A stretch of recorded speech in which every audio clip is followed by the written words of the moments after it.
ఇదండి చికెన్ వండుతున్నాను.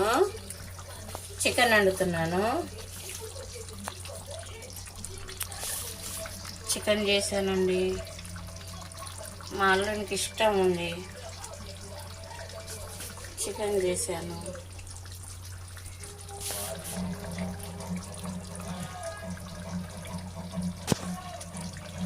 నా దగ్గరికి వెళ్ళినాక బంద్ చేసేయండి.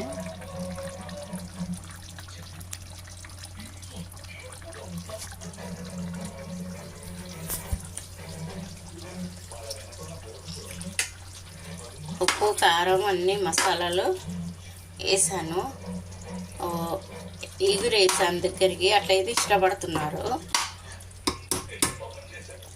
ఎక్కువ మసాలాలు వేస్తే ఘాటు ఉంటుంది, కడుపులో మంట వస్తుందని తింటలేరు. ఇప్పుడే తెచ్చి చేశానండి. చికెను దగ్గరికి వేసాను, బాగా ఉడికిచ్చేసాను.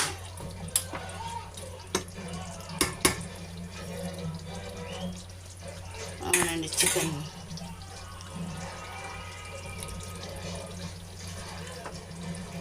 బాగుందా? మీకు నచ్చితే లైక్ చేయి.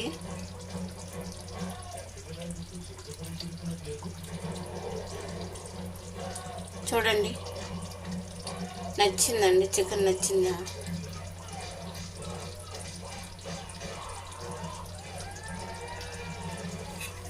అంతకుముందండి మసాలాలు వేసేదాన్ని.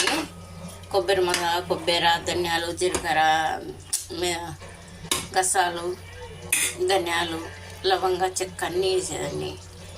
ఏదో కడుపులో మంట వస్తుందని ఎక్కువ చేస్తలేనండి. మామూలుగా మసాలా వేసేసి దగ్గరికి చేసి కొంచెం అల్లం పేస్టు, ఉల్లిపాయ, ఉప్పు, కారం, పసుపు అన్నీ వేసి ఇట్లనే నచ్చుతుందండి మా వాళ్ళకు.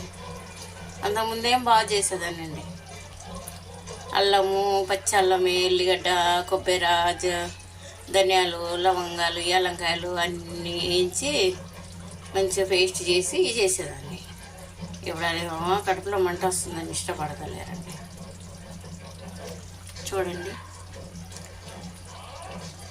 మామూలుగా తప్పెళ్ళ అన్నం వండేసానండి. మామూలు తప్పెళ్ళ అన్నం వండేసాను. అవునండి, మాకు ఇచ్చానండి. ఇది అది ఇచ్చానండి. చూడండి,